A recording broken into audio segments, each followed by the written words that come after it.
Hello, everyone, and welcome back to the Mystery Theory podcast. Today, we're going to cover a new case of the series. It happened on Halloween. This one includes a nun, which, poor lady, she was the victim in this case. There's a lot of controversy and even a curse. And I'll tell you why most people believe in this curse. I mean, many people were victims of this curse, um, or at least that's what it's believed. They're very random and they're very different. But let me tell you what happened on October 31st, 1981, in a convent in Texas.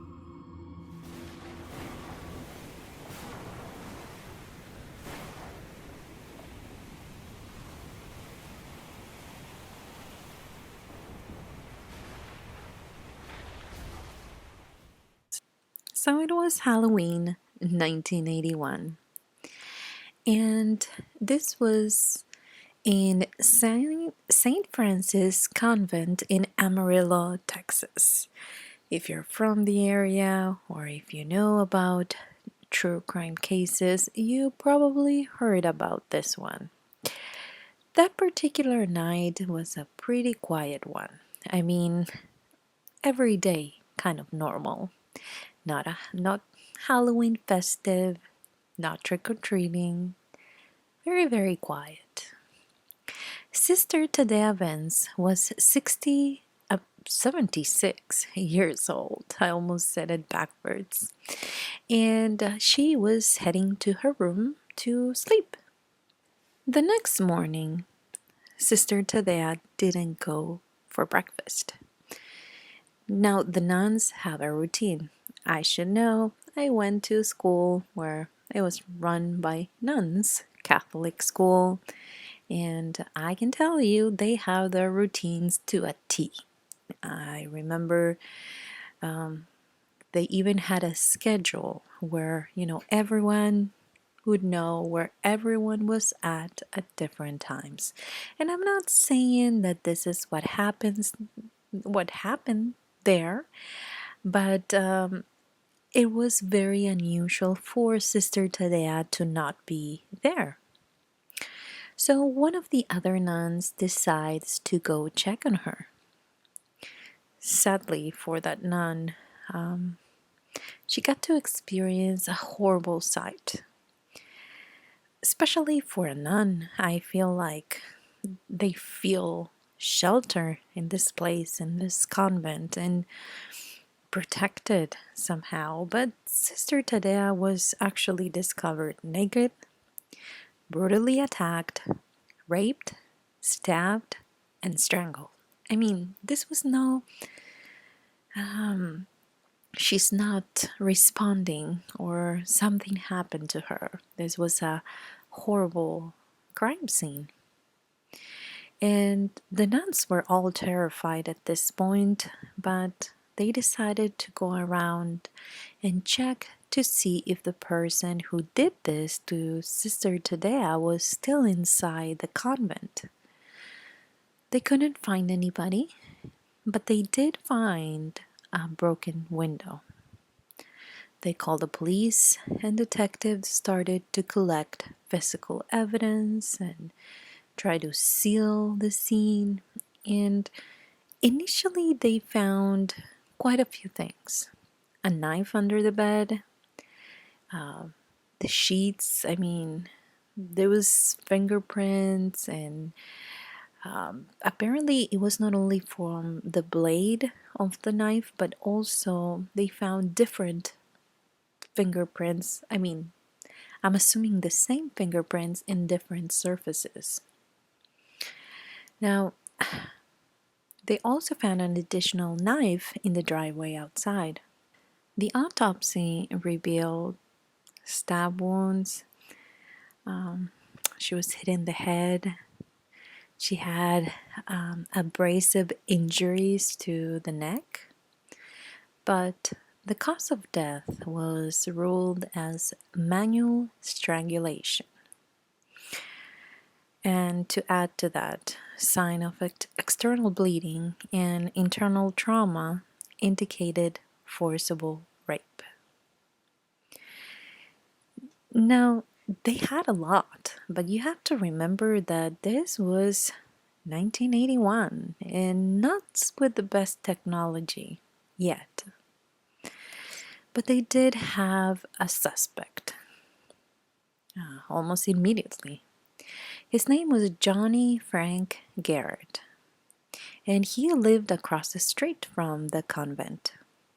Some people said that they thought they saw him running out of the convent or that he was coming from the direction of the convent. They were not even sure, but some people said that and they ran with it. The kitchen knife found in the driveway actually matched the design, make, and degree of use the knife recovered from Garrett's home. So they went through his stuff, they went through his knives, and they decided, well, this probably belongs to him. However, if I was in that situation and something happened to a neighbor of mine, they check my drawer. I have the cheapest, more Walmart knives that you can imagine. I'm pretty sure that every time I take a knife somewhere, everyone has the same brand. So I don't know if it's relevant information, but that's what they based their accusation and actual reason to arrest him. He was arrested on November 9th, 1981, and he was accused of rape and murder. He said he didn't do it, and he maintained his innocence even though he was offered different plea deals. He continued to say that he was innocent.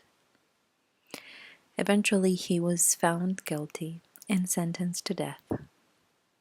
He was placed on death row in Texas Ellis Unit Prison. He was going to be executed on January 6, 1992. However, he was given a reprieve by Governor Ann Richards at the request of Pope John Paul II, which, by the way, was the Pope that I remember from my childhood. That didn't help him though, because ultimately the Texas Board of Pardons and Paroles voted 17-0 to uphold the death sentence instead of life in prison. So eventually, on February 11, so a month later actually, of 1992, when he was 28 years old, Johnny Frank Garrett was executed by lethal injection. His last meal was ice cream, and he was asked, like every other person, if he wanted to say some last words. Now, some people say that he mumbled something. Some other people say he didn't say anything. But there is something out there saying this, that in that mumble, he said, "I'd like to thank my family for loving me and taking care of me. The rest of the world can kiss my ass." I don't understand that part because if there's a quote, did somebody make this up? It is very well known, and it's a big part of this case, so I didn't want to leave it out. But let me tell you about Johnny, because see, we usually don't go into much of the details. In some other cases I've done it, but not all the time. But we need to know more about him. One of the things that was never told in court, it was never explored, nobody said anything about it, is that Johnny was mentally impaired and he suffered brain damage. Now, when I tell you why he suffered brain damage, it's gonna upset you, to put it in some kind words, but it's really a super sad story. He was neglected as a kid. He was abused, and according to some of the social workers at the time, it was one of the worst cases that they've ever seen. He was allegedly raped, beaten, and not only by his, you know, family, but also by his stepfather, who forced to perform adult things that you see in an adult movie. His family introduced him to drugs and alcohol. By the time that he was only 10 years old when his family introduced him to that. And his own family exposed him to brain damage substances like paint thinner. Again, we now know that, but all this information wasn't presented to the jury during the trial. I'm like, how can you skip this? Because I get it. Okay, he was abused by his father, or okay, he was, but this is a different level of abuse. This is like, what are we talking about here? Now, to make things worse, remember, he's dead already. But DNA evidence found in 2004 linked another criminal to the murder of Sister Tadea. So it's just to make things worse. If they were feeling terrible that they condemned this guy that had brain damage, okay, now they found DNA in Sister Tadea's murder scene that matched Leoncio Perez Rueda, who was a guy who was in jail and pled guilty to a crime that took place a few months prior to this case. And the victim was Narnie Cox Bryson. This guy's hair was found on both crime scenes. But he actually said that his friend, which he met in prison, Johnny, was the one who was responsible for Sister Tadea's murder. Now, if you're thinking what I'm thinking, you're probably like, okay, do we have a sample of Johnny's hair that could confirm that he wasn't the one that did it? Is this going to help at all? The guy's already dead. I don't even, what do you do? Do you care enough to check if he was guilty or not? Now, if you want to know more about this case, there is a documentary, and it was made by a Texas attorney, and it is called The Last Word. And just to give you an idea, this lawyer believes that prosecutors frame Johnny. He didn't say it in those words, but I'm trying to kind of give you a gist of it, or the gist of it. So it kind of shows how the evidence points to this other person, and now that it's a little bit too late and nobody's testing things, he knows, we know, you know now, that the hair found in Sister Tadea's room was this guy Leoncio's. So he was there that night. But can you see how there's a disconnection there.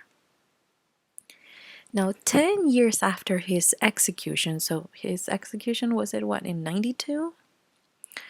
The Supreme Court outlawed execution of mentally handicapped and people who committed their crimes under the age of 18. Garrett's IQ and his mental disability would have prevented him from being executed if that was, at the time that he was being tried. Of course, this was 10 years later. The Texas Department of Criminal Justice website states that he declined to make a final statement. So, are they lying? Or did he just not say that thank you to his family? What would he be thanking his family for? Abuse? I mean, I just don't understand. That's why I wouldn't want to watch a video where I know that that person is gonna die, but I almost would want to be like a fly on the wall to see if did he move his mouth? Did he say thank you? I don't know. But that will take us to the curse, and this is one of the things that is he's mostly known for. Frank Johnny Garrett left a letter cursing society and those who he felt were guilty for his murder.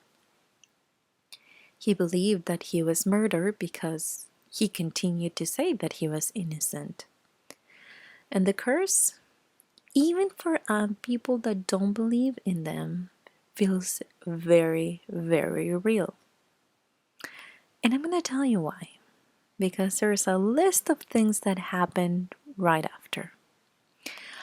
Only months after Garrett's conviction, his curse seemed to kick in. And this is not one case, or this is not one thing, but it's a series of things that happened after.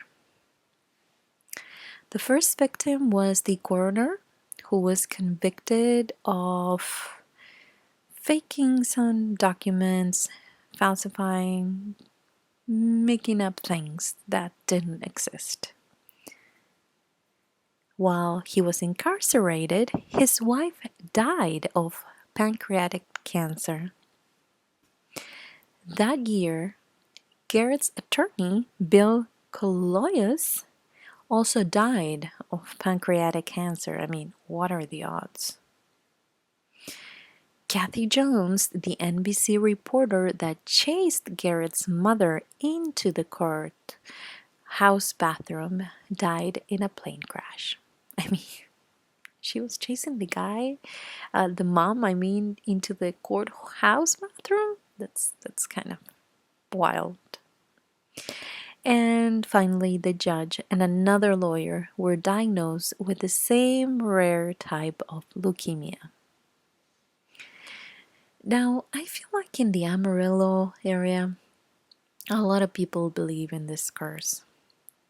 They believe that something very dark was left after Garrett died. I honestly believe that life, it's a big circle. And I believe that sometimes people choose to ignore to see some things that are very obvious. Now, I'm not saying that the judge or the reporter or that the lawyer or, I'm not saying that they deserve to die. I am saying that we know that something happened and then we don't know what happened to the people involved, right? After a big case like, I don't know, the Peterson's case or the Watts case that I've been kind of going over again with some new information that came out and a new documentary and everything. But we know the case, we know the people, we know the victims, but we don't know what happened to the jury, the judge, the lawyer. Maybe some of them were dealing with the cancer. And again, I'm not saying that they deserve that, but I'm saying that life, it's a big circle. And sometimes you're way up high and you enjoy that moment and you breathe the fresh air and you enjoy the sun. And then sometimes you're way down where everything is blocking the light and where everything looks dark and looks terrible and it looks like it's the end. So some people believe in karma. Some other people believe that that's not a thing. And I'm certainly not here to tell you that he was innocent. But chances are that this guy didn't do it. Was he there with that Leoncio guy who actually was there because we know his hair was there? That's a possibility. I'm not saying that he wasn't. But what are the chances of a mentally ill person running in his own street? He could have been spooked by something. He could have been running because he was having an episode. He could have been running because he was getting late to home.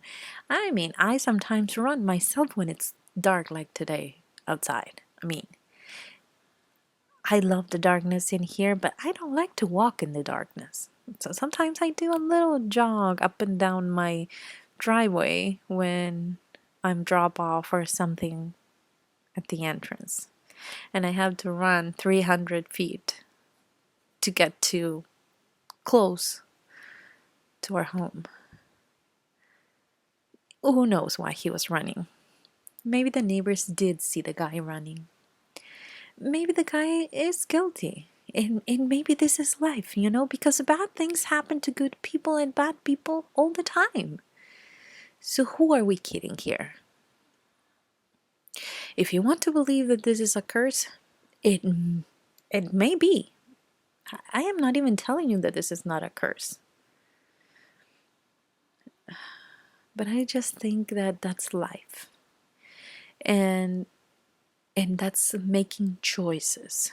And that's that's our power of making choices, decisions. And then we have to face the consequences of our decisions. I've said this many times. I would never want to be a judge. Never in my life. I grew up going to tutoring classes with this lady who had zero money. Like, she was broke. But she was paying her, the best tutors and the best teachers and everything for her daughter who wanted to be a judge. And now she's a very well-renowned judge. And I look at her and I'm like, why would you want to put yourself in that position of making that decision? I sometimes don't want to even think about what sock colors I'm going to wear, because if I wear that, well, that's a whole nother story. My point is, I don't want to make decisions for myself sometimes. Sometimes I eat the same thing 5 days in a row. Me, myself. Not the kids, because they wouldn't put up with that. But I don't like to make decisions, and I would hate to make a decision that would impact somebody else's life. And we know Texas, they don't mess with stuff. I mean, I'm not judging, but they're pretty good at getting it done. So, what do you think happened here? I tend to believe that he was innocent. That's my gut feeling. What do I know? I am not a police officer. I am not an FBI agent. And I do not have a police file in here with me. But according to my research, My God is telling me that he's innocent. But wait, here's the kicker, right? If I was sitting in a place where I had the power to decide, hey, are we gonna condemn this guy or are we gonna let him go free? He's innocent. I wouldn't, yeah, I wouldn't want to be there. I wouldn't want to be in that position either. Those are the things that amaze me, you know? How can you be 100% sure of something? So maybe there is a curse that he left behind. But I think that if today, in 2020, we're still dealing with a lot of not understanding what a mental illness is and not having the heart to open up about it and make it more of a normal conversation, then how can we expect people back in 1981 to do that? You know, sometimes I feel like we have so much more in 2020, you know? We have the best things, the best technology, and of course, that we know of. But in 10 years, this is going to be like garbage. But I feel like we feel that way, like we're so powerful, and one day the world will be ruled by raw, like machine or, you know, your vacuum. What's it called? I never remember the name. Your vacuum's gonna do the dishes and just gonna tell you what to wear, and you're not going to have to make any decisions because a machine is going to do it for you. And if you're lucky enough, you'll get a little chip in your head so you can Google stuff without a device. I'm like, huh? Really? Yet we don't understand mental illness. We don't do anything about it. And there's more people that suffer from it now than ever. This pandemic, this craziness that we're living in today's world, and we're just, oh, it's fine, you'll be fine, you know, we're gonna get better, things are gonna be awesome, things are gonna go back to normal. And day by day more kids are being depressed and sad and not knowing what they're feeling because I don't know what I'm feeling with this craziness in the world, with this pandemic. I don't know that. And I'm 37 years old.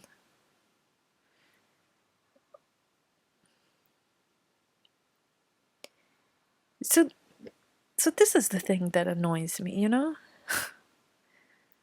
That we think that we made so much progress, yet I feel like we're stuck back in time because we don't have the best policies for these things, you know? And I'm not talking about court things. Because plenty of people that are way okay, they want to play that card of you know, insanity. But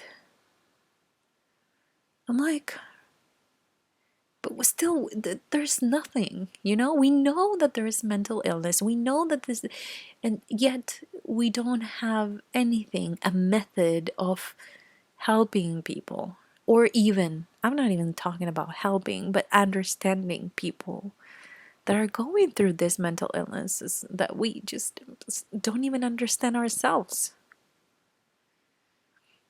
I've said this many times. I had a friend that took his life after a divorce because he developed a mental illness. And oh my goodness, he was in his late 30s. What? Aren't you supposed to be like, oh, I made it. I passed my 30s, I'm okay. I didn't get anything, I'll be fine. I'll be a normal person for the rest of my life. No, that doesn't happen. So we all need to understand that this is not something that you are born with. Sometimes you are, but not always. So what are we going to do about it? How can we learn more about this and help other people? What measures do we have to take depending on what they have? It's such a big thing. And I can talk about it all day today, and you'll probably be there sleeping because it gets to a point that I'm coming back to the same. That is my main idea is we're stuck in time. And even though mental illness became a popular word recently, we still don't understand it. We still don't. And we're coming up with new things in psychology to excuse behaviors that shouldn't be excused, yet we don't have the help and the resources needed to deal with people that is actually sick. But let's help those that want to make up this new branch of psychology because it fits their narrative.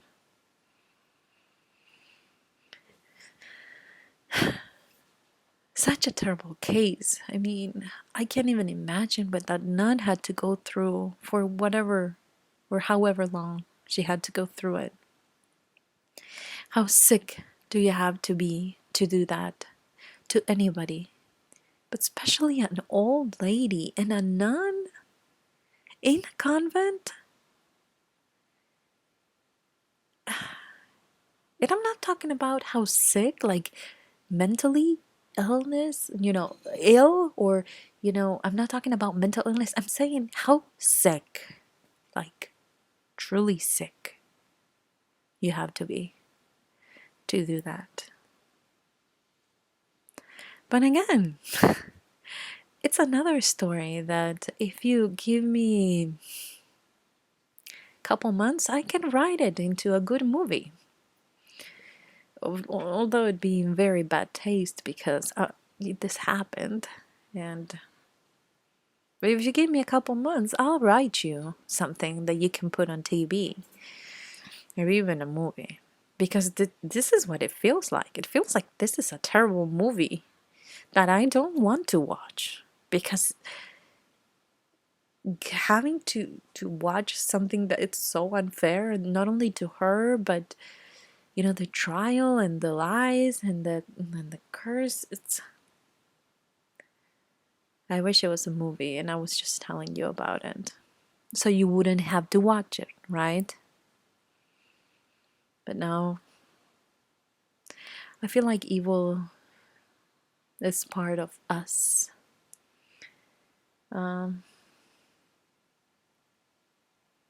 Humanity. And that there's evil out there. There is. And we just have to get somewhere where we can stop somehow these terrible things that are happening to innocent people every day. I want to know what you think, because I told you what I think. Maybe I told you way too much information. You probably hate me by now. You probably believe he's guilty. Even my bunny thinks I'm being dramatic here. He's shaking in his little house. But I want to know what you think. So if you're watching this on YouTube, please leave a comment and let me know what you think. If you're listening to this in the podcast, just go to YouTube and leave me a quick comment there. Sometimes you come up with some of the most, well thought out theories, and I'm like, oh, wow, you're actually right. That could have happened. So that's why I love to share cases with you, because we can all agree to disagree sometimes. And sometimes this is the best way to explore different alternatives, because each one of us has one brain. That's it. So when we all put our brains together, sometimes we can come up with different things. Thank you so much for listening to today's podcast. If you're listening on iTunes, Google Play, or your favorite app for podcasts, please leave a rating. You can download Stitcher. It's called Stitcher app. And I'm going to have to kind of archive some podcasts from the past. So if you want to listen to all of them and you don't want to be allowed to only get to a certain point back in time, then download that app. It's free, you don't have to pay anything, and you can listen to all the podcasts there from the beginning, which you should listen if you haven't. We talked about the brain of a killer, what's different, what they look like in the outside. We talk about noses. Maybe you should then look it up. If I can find it, I'll link it in the YouTube description box. But if not, just go back. They should be there. My bunny's getting anxious, probably wants to go snuggle and watch TV. It is currently Saturday night. I know, I'm super fun talking about this. I hope that you have a great week. If you're listening this on Sunday, please remember to leave a rating and let me know how I'm doing. I'll talk to you guys next week. Bye, guys.